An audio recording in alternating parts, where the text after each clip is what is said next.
maailmas, kus jätkusuutlikkus on vältimatu, on ehitussektoril keskne roll kasvuhoonegaasi piiramisel. Kuna loodusvarasid jääb vähemaks ja tarbijate nõudmised kasvavad, peame leidma lahendusi, mis nõuavad uusi tavasid, materjale ja mõtteviise. Vee järel on betoon maailmas enim kasutatav materjal. Või kas teadsid, et see on ka üks saastavamaid materjale? Miks? Betoon koosneb lihtsatest elementidest, geoloogilistest materjalidest nagu kivid või liiv, veest ja tsemendist. Aga mis see tsement siis õigupoolest on? Tsement on tehislik materjal, mille peamine ülesanne on toimida ehituses sideainena. Teisisõnu, see on ehituse superliim. Olles betooni peamine koostisosa, põhjustab see ka peaaegu 8% ülemaailmset süsihappegaasi heitkogusest. Selle tootmine nõuab suures koguses energiat ja toorainet. Aga kuidas tsementi siis toodetatakse? Tsemendi teekond algab karjääridest, kus kaevandatakse lubjakivi, savi ja muid tooraineid.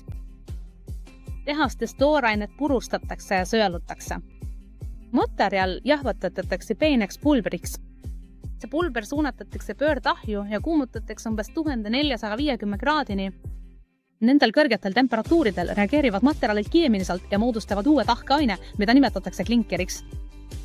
Kuum klinker seejärel jahutatakse ja jahvatatakse uuesti, saades peene pulbri, mida tunnemegi tsemendina.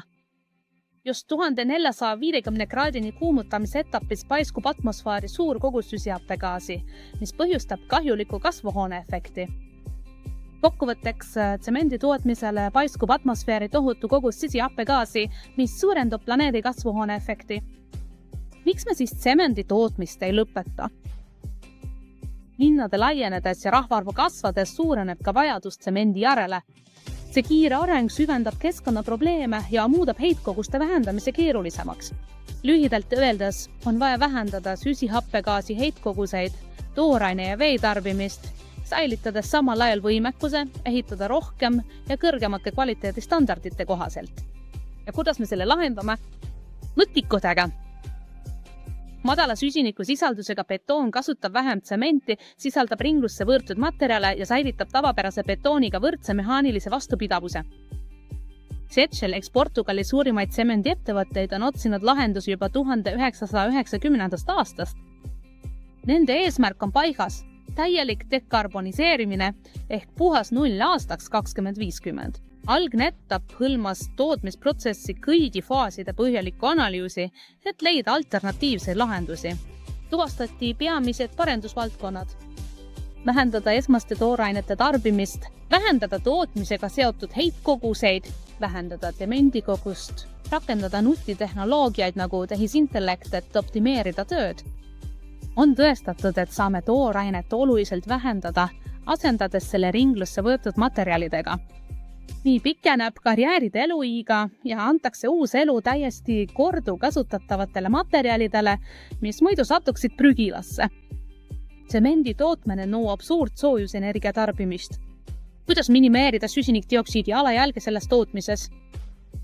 Lisaks taastuvenergia, näiteks tuuleenergia kasutamisele, toetab Setchel süsinikdioksiidi kompenseerimise projekte metsa uuendamise ja päikeseenergia veesoojenduse valdkonnas, aidates kaasa kohalike kogukondade säästvale arengule. Selliste materjalide nagu lend, tuhk, rännidioksiidi, suits või superplastifikaatorid lisamile võimaldab vähendada tsemendi kogust, säilitades samal ajal jõudluse. Vähem tsementi ei tähenda väiksemat vastupidavust. Tähisintellekti kasutamine on võimaldanud optimeerida tootmist, vähendada vigu, piirata raiskamist ja isegi planeerida tarneid, vältides asjatuid sõite. Esimene Vertitsero betooni tarne toimus 13. septembril 2023 Quinta Marinas, Cascaisis.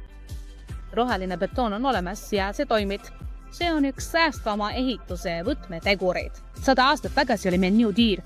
Nüüd samasuguse ulatuguse on meil Green Deal. Eesmärk on seatud vähendada heitkoguse 50% aastaks 2030. Lõppeesmärk on süsinikuneutraalsus aastaks 2050. Muutus on juba alanud. Kas sa oled valmis ehitama säästvalt?